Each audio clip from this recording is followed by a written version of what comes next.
Bonjour les amis, aujourd'hui petite vidéo pour vous annoncer le lancement de mon site internet que vous aurez en lien dans la vidéo au-dessus de moi. Je voudrais aussi profiter de cette vidéo pour vous remercier la société Avoclick qui a fait mon site internet. Merci à eux. Si tu as aimé mes vidéos, n'hésite pas à mettre un pouce bleu, à partager ou tout simplement à t'inscrire sur ma chaîne pour voir mes prochaines vidéos. Allez, à bientôt!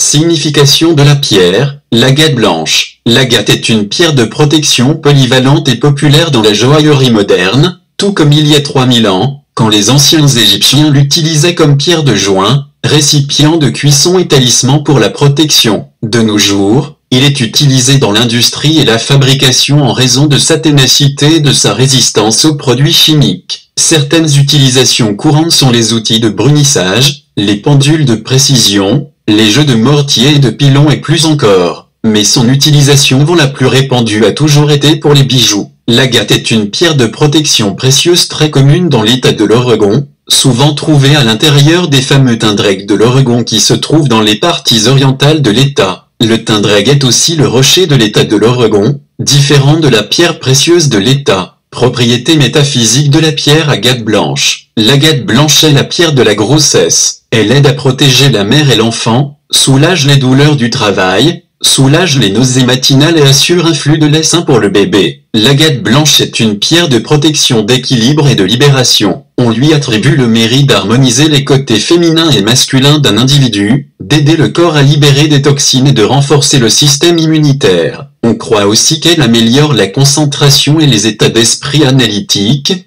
qu'elle libère les traumatismes et qu'elle donne le courage d'avoir confiance. Pour les partisans du travail énergétique et de la guérison des cristaux, l'agate blanche est considérée comme bénéfique pour les problèmes mentaux, y compris les défis quotidiens comme la frustration et l'anxiété. On croit qu'elle stimule le chakra de la couronne et elle est souvent utilisée contre l'inquiétude. Cette pierre blanche est souvent attribuée au pouvoir d'attirer les aides angéliques et les guides spirituels. Propriété géologique de l'agate blanche. Dans l'agate blanche, les bandes peuvent être de différents niveaux de translucidité et d'opacité. Les bandes complexes ont été formées par des inondations répétées d'ondes de lave se déplaçant lentement sur des niveaux inférieurs de pierre, déposant des couches successives de silice et de quartz les unes sur les autres. Le poids et la pression ont provoqué la formation de tubes, de fosses et de poches dans les couches inférieures, créant des endroits où de multiples couches pouvaient se former en forme ronde lisse. Cela fait de l'agate une pierre de protection précieuse qui non seulement prend beaucoup de temps à se former, mais est également remarquablement stable. Les agates se trouvent partout dans le monde, y compris au Brésil, en Inde, au Maroc,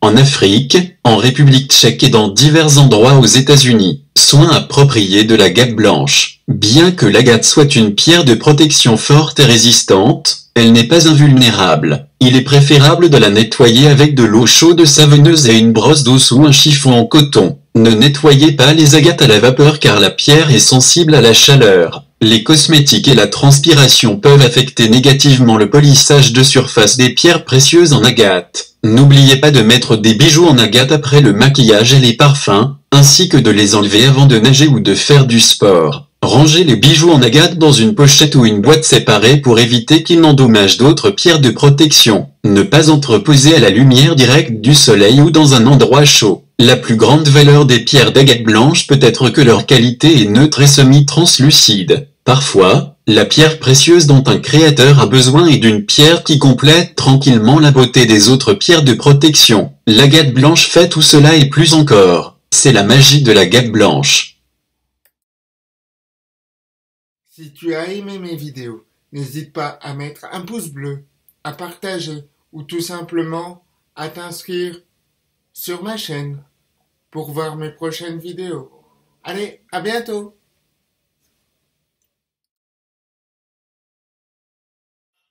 Alors, bonjour, aujourd'hui je vais vous proposer un exercice.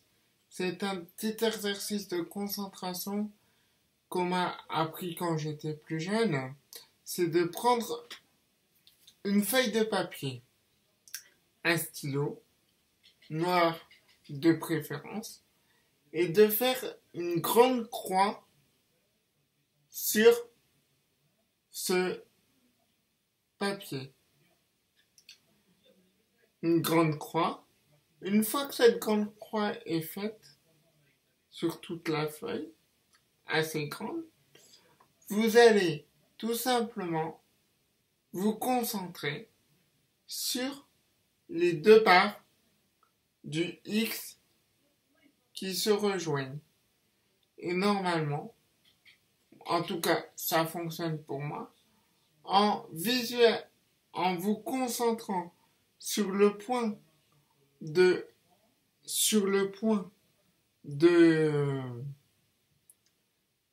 où les deux traits se rejoignent, vous avez une concentration de plus en plus forte.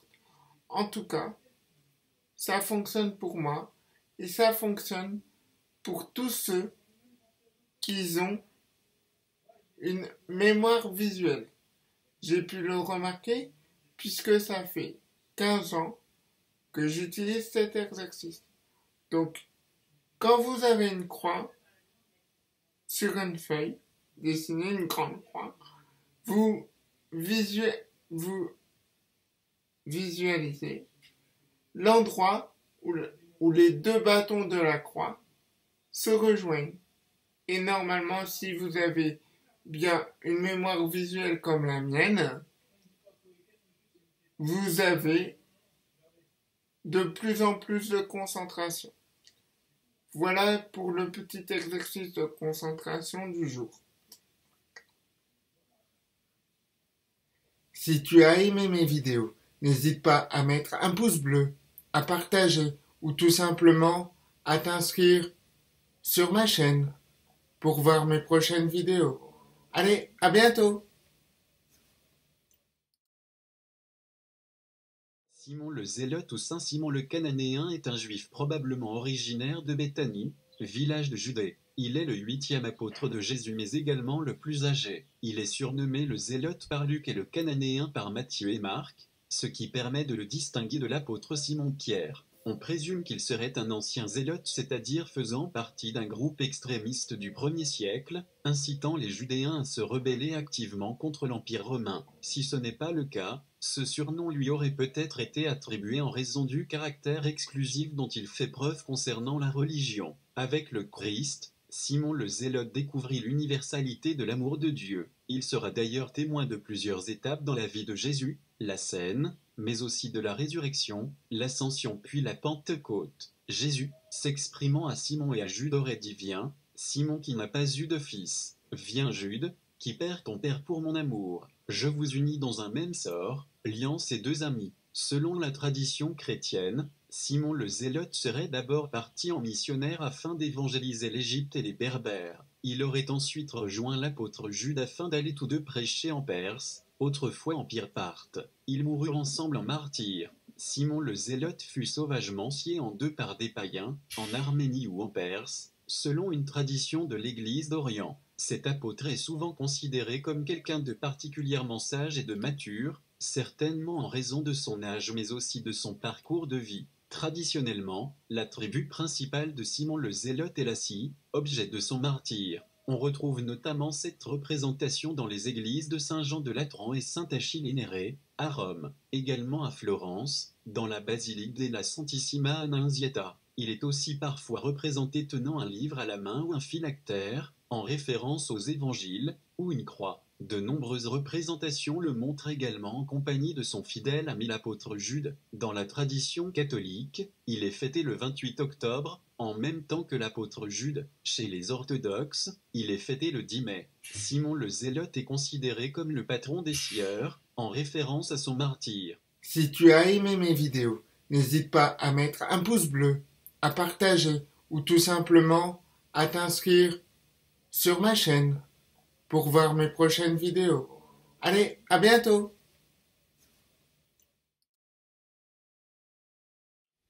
Bonjour mes chers amis. Aujourd'hui, je voudrais vous demander quelque chose de très spécial. Enfin, de spécial. Vous allez comprendre ma demande. Je voudrais que vous envoyiez votre énergie ou tout simplement vos pensées, vos prières pour les gens du monde qui ne sont pas reconnus à leur juste valeur. Et s'il vous plaît, rajoutez dans vos pensées, dans vos envois d'énergie, ou dans vos prières, ou dans ce que vous voulez envoyer, le fait que ces personnes soient reconnues à leur juste valeur. Je vous propose ça aujourd'hui, au jour où la vidéo sera mise en ligne, que vous preniez un temps dans la journée pour le faire, pour que les gens qui ne sont pas reconnus par leur travail, par leurs pensées ou par leurs actes soient enfin reconnus. Donc s'il vous plaît, envoyez-leur de l'énergie, envoyez-leur vos bonnes pensées ou vos bonnes prières, ce que vous voulez. Merci à vous. Si tu as aimé mes vidéos, n'hésite pas à mettre un pouce bleu, à partager ou tout simplement à t'inscrire sur ma chaîne pour voir mes prochaines vidéos. Allez, à bientôt! Bonjour mes chers amis. Bonjour mes chers amis. Aujourd'hui, je vous propose une vidéo pour vous expliquer quelle est la meilleure manière de travailler vos dons et de trouver la bonne personne. Parce qu'en fait, il y a eu une question posée, c'est comment trouver la manière de travailler notre don et à quel âge il faut commencer et comment expliquer qu'il faut commencer. Alors, dans un premier temps, moi je dirais qu'il faut commencer le plus tôt possible. Le plus tôt possible et trouver la bonne personne pour vous guider. Des fois, c'est pas toujours simple. Mais des fois, en regardant tout autour de vous, il y a certainement une personne qui va pouvoir vous guider, vous faire travailler votre énergie, tout simplement, et vous expliquer. Mais il faut aussi que la personne soit d'accord d'utiliser ses capacités. Mais dans un premier temps, il faut aussi pouvoir reconnaître que nous avons des capacités. Et c'est à nous, maîtres, de repérer ces personnes-là, de faire passer les tests, par exemple, de l'orange, du citron, ou de la viande, ou du verre d'eau magnétisé, que j'ai parlé dans différentes vidéos, pour tester les gens qui ont des dons. Mais une fois que vous, maître, vous avez le résultat, il suffit de l'expliquer à l'élève ou à la personne qui est venue avec vous faire le test et de lui laisser le choix. Il faut que la personne choisisse de travailler avec vous. Si elle ne le choisit pas, vous ne pouvez pas la forcer. Parce que de toute façon, elle n'apprendra rien. Ou elle apprendra sous la contrainte. Et ce n'est pas nécessaire. Moi, j'ai eu le cas des personnes qui étaient de 35-40 ans qui se rendaient compte qu'ils avaient des dons, mais qui ne voulaient pas les travailler. Moi, j'ai toujours dit que c'était grand dommage. Un grand dommage pour eux. Parce que ils ne se rendaient pas compte qu'ils faisaient du bien autour d'eux. Ou alors ils s'en rendaient compte.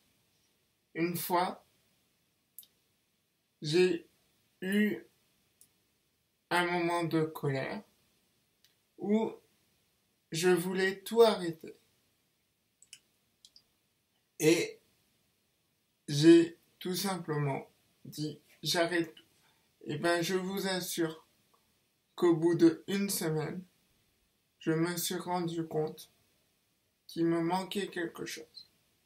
Et j'ai tout de suite repris mes aides aux autres et les soins que je faisais aux autres. Car cela faisait partie de ma vie. Donc, pour revenir au sujet principal, il est important de pouvoir tester les uns et les autres, mais il est important de leur laisser le choix.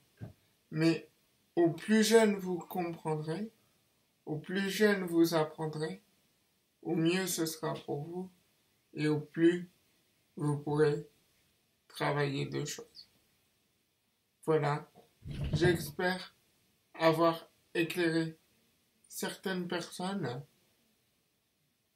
S'il y a des questions là-dessus, je reviendrai dans d'autres vidéos. N'hésitez pas à mettre vos questions ou vos commentaires dans les commentaires pour que je puisse y répondre.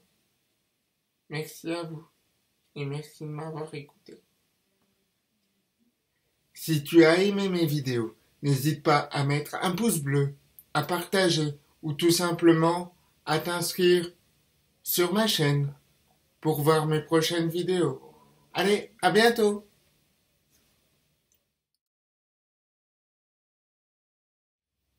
Malachite, couleur, vert signe astrologique, Scorpion, Capricorne, correspondance de chakra, 4e chakra, cœur. La malachite favorise l'endurance. Elle aide à approfondir la vie sentimentale et en cas de difficulté sexuelle, elle favorisera votre imagination et votre vie sentimentale. Au niveau physique, la malachite favorise l'équilibre physique, la vue et la désintoxication au niveau cellulaire. Elle est bénéfique à la santé du pancréas, de la glande hypophyse, du sang, du cœur, de la rate, des dents et du système immunitaire. Facilite l'accouchement et favorise le système réparateur, à placer sous votre oreiller pendant la nuit. La malachite possède des propriétés antiseptiques. Elle aide en cas d'asthme, d'arthrite, d'inflammation, de gonflement, favorise la régénération des tissus, la réparation des fractures et des déchirements musculaires, aide en cas d'épilepsie, d'insomnie, de rhumatisme, de choléra et de tumeur. Au niveau spirituel et émotionnel, la malachite est bénéfique à la méditation et l'interprétation des rêves. Elle aide à surmonter la dépression et la psychose maniaco-dépressive. Si tu as aimé mes vidéos,